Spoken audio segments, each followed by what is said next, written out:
The light of the new groundbreaking 3D scan of the Titanic, which allows viewing the ship as if all the water of the ocean had been drained, has opened a new frontier of debate on the Titanic sinking, potentially dismantling a century-old understanding of one of history's most infamous maritime tragedies. But remember that these are crazy conspiracy theories, so let's imagine for the moment that these are nothing more than fiction stories.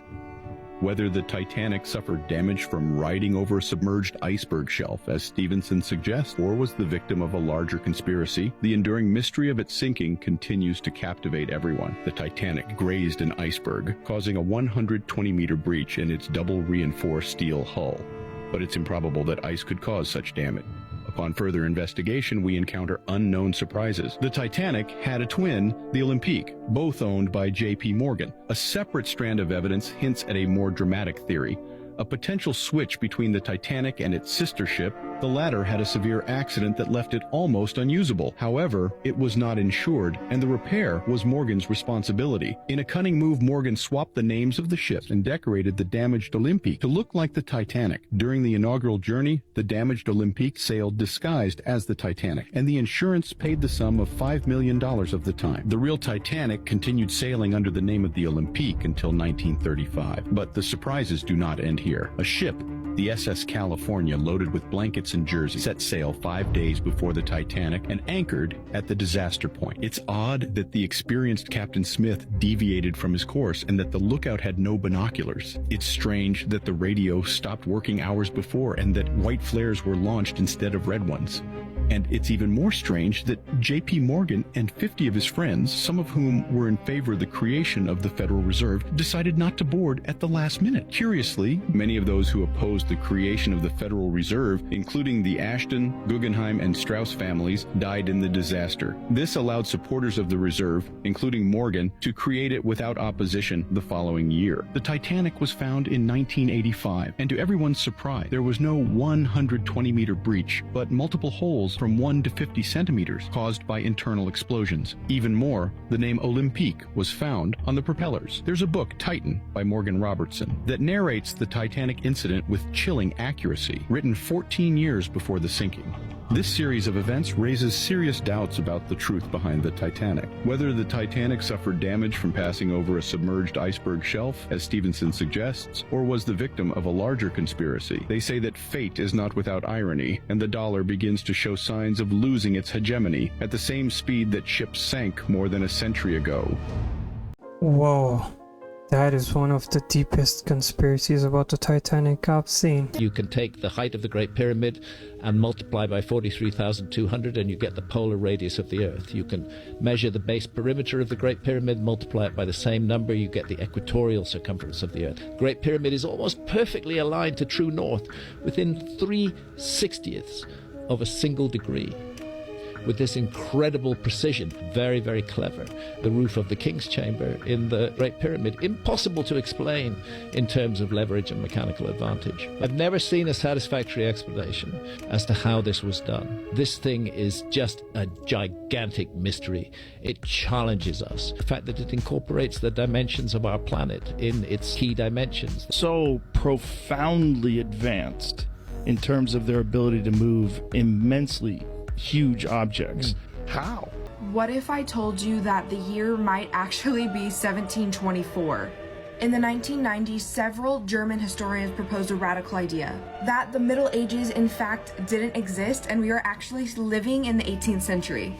In 1582, the Pope introduced the Gregorian calendar. Prior to this, most of the world was using the Julian calendar. The Julian calendar had a leap year every 4 years, in which an extra day was added. Since the solar year is technically a little over 365 days, the Julian calendar gains a day every 128 years. To account for this, when the Gregorian calendar was introduced, they should have shifted the date by 13 days. So here we have two possibilities. A pope had done the math wrong, 300 years in between then and now don't actually exist, and large chunks of history have been fabricated. But the phantom time hypothesis points out that it's way more than just a pope making a simple mistake. It points out the lack of records of big events. I hope you guys are enjoying the video. Just make sure to hit the like button and subscribe if you haven't already subscribed. These are crazy what if theories. What if air is actually poisonous? It's just taking 80 years to kill us. What if the reason we can't walk through mirrors is because our reflection is blocking us because they want to protect us from the other side? What if birthmarks are the places that actually killed us in our past lives? What if dreams are reality and reality as we know it is a dream? Whatever the Egyptians were doing, I think they were the most advanced civilization that ever existed. I don't think we can do what they did. The precision in which they built it, I really don't think we can do that. Just the symmetry of the faces of the statues is unparalleled, and they're immense. These are monstrously huge, perfectly symmetrical faces. Right. Their temples are insanely intricate. They were incredibly advanced. Incredibly advanced. With math, with science, with technology. Certainly with geometry. 20-ton gigantic stone blocks that were taken from a mountain 500 miles away. And no one has any idea how the fuck they got them. Nobody has any clue. No guesses. Right. There's some guesses about, oh, maybe the river system was different back then. Whatever. How are you getting that 50-ton chunk of granite out of a fucking mountain and moving it down, even with modern equipment? How are you getting it over the mountain? These are some items people kept for years until they realized their true value. Lauren Kreitzer was broke, depressed, and disabled after losing his leg in a car accident in 2007. But one day, he saw a blanket valued at $500,000 on Antiques Roadshow and realized he had the exact same blanket. It was a Navajo blanket from the 1800s that he ended up selling for $1.5 million and quickly turned his life around. In 2016, a man in China realized that the long-handled object he had been using to crack open walnuts for 25 years was actually a live stick grenade. He didn't receive much for it, but getting rid of it might have saved his life. When a Filipino fisherman's anchor got stuck on a rock, he decided to take it home with him as a good luck charm. He kept it under his bed for 10 years until his house burned down in a fire. He soon found out that it was actually the largest pearl ever found and was valued at right around $100 million. There are some of the luckiest and unluckiest people. Yo, remember in Josh's episode, he talked about this theory that the reason the zombie apocalypse will start is because of like a disease that was trapped in Antarctica or a long time ago in the ice, right? Trapped in the ice. Bro, I think like in last month, they found a study of these new bacteria, zombie bacteria. In the ice? In the ice. Josh predicted it. He said it on the podcast and all of a sudden it's real. This is like real information. Like you can search this up. They found bacteria that was locked away in the ice. Just like Josh said, bro. Josh manifested that shit, bro. Josh, bro, I'm telling you, he's on a watch list now. And you know what else he said? What? He said somehow it's gonna break out into those people that are in Antarctica. Then since all of those people are from different countries, it's gonna travel over. Hopefully Josh is wrong. Hopefully Josh is wrong. But if it's right, that could be the zombie apocalypse right there. We're living the Walking Dead. Maybe he did manifest that. Oh, so we are near to being doomed. So this woman pulls up to a Starbucks drive-thru and she starts trauma dumping on the barista. Today is National Day of Remembrance for homicide victims, and my husband was brutally killed. And then she starts crying, making the whole thing uncomfortable to watch.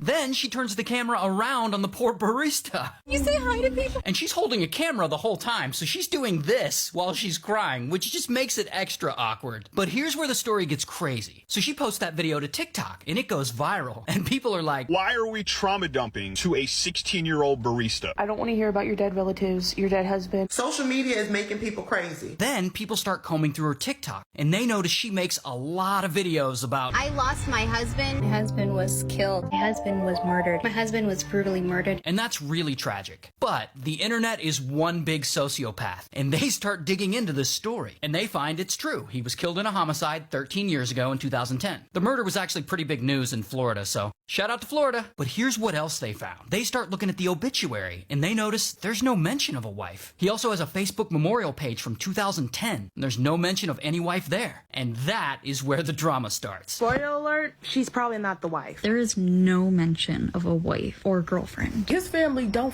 know you. One TikToker, Bush Muncher, great name by the way, even made a 10-minute breakdown of all this. She may or may not be lying about this person being her husband in the first place. Okay, but why would Trauma Dump Lady lie about being married to this guy? Well, they argue that she allegedly has a book coming out soon, a book about him. This is where she started to realize, maybe I can monetize his death. Okay, let me stop you right there, because these accusations are getting pretty wild. So I did a deep dive into this whole thing to see if this conspiracy holds any weight, and here's what I found. So Bush Muncher and the others were actually right. There's no mention of any wife on the Facebook memorial page. They were also right about the obituary. There's no mention of a wife or fiance or girlfriend. It even mentions aunts, uncles, cousins, friends. Still, no wife. But then I saw this. On that obituary, way down at the bottom, I found a note posted in 2010 by Trauma Dump Lady, and it references their alleged engagement. I also found this video she made where she clarifies that she and him were engaged and not all marriages are on paper. Then I found this old photo online of him and her together. And that is where I stopped digging, because that's enough evidence for me. Like, I don't want to dig into this person's past anymore. Like, it feels weird. So yes, the two of them likely had some kind of romantic relationship in the past, marriage or otherwise. And she's dealing with losing him the way she's dealing with it. And yeah, we all agree that the trauma dumping at Starbucks is a little much. But maybe the TikTok mob needs to chill with the conspiracy. Crazy theory about Michael Jackson still being alive. Huh? There's this guy, right? His name is Dave. Dave, okay. Bro, I'm gonna show you a picture of him. Okay.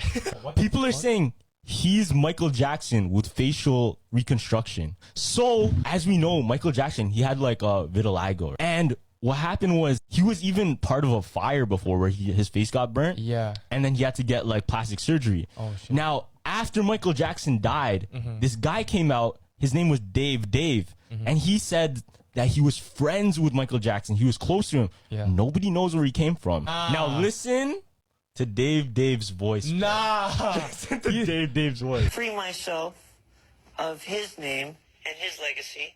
I decided to become my own person. Doc, this is voice, man. It sounds like a Michael Jackson impression. What do you call this? The high pitch? Yeah. Yeah, that's weird. Bro, the cadence, it just sounds just like him. I mean, a person named Dave, it couldn't get any faker than that. Do you know what ayahuasca is? No. Ayahuasca is an orally active version of dimethyltryptamine. Do you know what dimethyltryptamine is? No, I'm not in this. Okay. Dimethyltryptamine is the most potent psychedelic known to man. It's an incredibly potent drug that is just intensely hallucinatory, gives you these insane visions. Dimethyltryptamine, which is this incredibly potent psychedelic drug, is produced in the human body. It's produced by the liver, it's produced by the lungs, and they also believe it's produced by the pineal gland, which is literally your third eye. The pineal gland in certain reptiles actually has a retina and a lens. I mean, it's like an eyeball.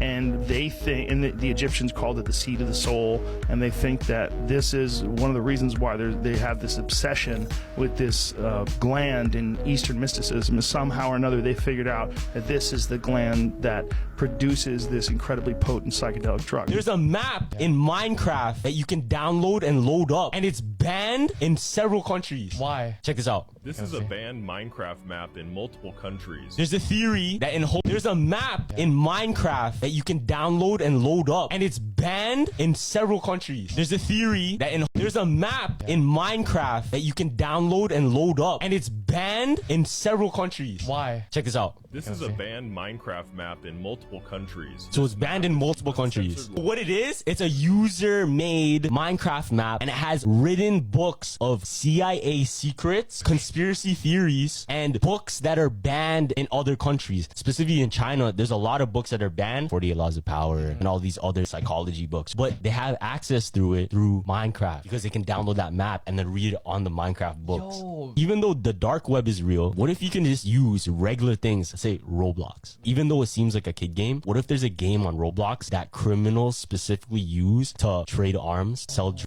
Because you can actually use Robux to buy in-game pieces, right? And there's no trace. There's no trace. Fam, it's clean. Money laundered, fam. There's a theory that in Home Alone, Kevin, he was actually left at home on purpose. Yeah, because they didn't like him, no? Not just because of that. The theory goes, his father, he owned that huge house. He wasn't actually able to afford that place and all the excursions and things they do. Kevin, being the one child, the whole family, they just thought he was a runt. They didn't didn't really like him. Remember in the beginning of the movie, Kevin's dad was talking to the police officer. Yeah. And it's almost as if he knew who he was already and they were having a friendly conversation. Yeah. Yo, the mom was the only one that really cared about Kevin. The mom was the one that's like, Kevin, where's Kevin? Yeah. Remember? Theory goes, the father, he hired the burglars to go and do a robbery to claim on the insurance. Also to claim insurance on Kevin's death. When they killed him. SpongeBob theory. Don't know the SpongeBob theory? No, okay, nah, you're about to ruin SpongeBob for me? Okay, so the SpongeBob theory is, you know that the shot of the beginning of the SpongeBob intro of the island, like the palm tree and like an island and water. Rock, yeah, right? exactly. That shot is a shot of a US like military nuclear field that they used to test atomic bombs on. What? Yeah. So the theory is all of those sea creatures in the water were just radiated from the nukes, and then that's why they're alive. What? No, man. Well, if you really think about it, it's kind of, if you look at SpongeBob, like all of the fish are talking and shit, like shit happens and that's really weird. Yeah. It's because they're all like they're mutated. Oh my gosh. And then even the buildings too, the buildings are like messed up, freaking like metal and stuff like that. Yeah, you never heard that theory? No, I haven't. You ever heard the Shrek theory? No. Listen, bro, listen. So there's a theory that Shrek in the first movie just made up his name. And Shrek isn't actually his name. Listen. When Donkey first met Shrek, he's like, oh, what's your name? And then Shrek paused. He's like, Shrek. Man, I like you. What's your name? Shrek. Shrek? So this guy made up his name, and Shrek was like the first sound that came up to his head. How do you... Because he was in isolation for so long, he didn't have contact to other people, right? So he never had a use for a name. He never heard of the concept of a name or just that concept in general. When he was asked his name, he was just like, oh Shrek. Hey, do you believe in aliens? Of course, how can you not? I wonder what would happen if they made contact with Earth. That would be terrifying. What if I told you it's already happened? Wait, what are you saying? Aliens are here? Well, more like they were here, and they helped us tremendously. Bro, please explain. Okay, let me tell you about the Lyrans. Lyrans were aliens from the Leo constellation. They were humanoid with a cat head. Well, what did these Lyrans do when they were here then? Well, most notably, they built the Egyptian pyramids. Okay, now you're just chatting shit. Wait, it was ancient Egyptians who worshipped the cats, right? Yep. Okay, that's crazy. Lyrans were over 20 foot tall, that's why they could build the pyramids. But why make the pyramids in the first place? It's believed they used them as a portal to get back to the Leo constellation. Well, I mean, it makes sense, but how can I trust this info? Western society has whitewashed history so much to the point where there is no real truth. Just choose to question everything. Well, I guess we'll never know. Well, that is an interesting theory.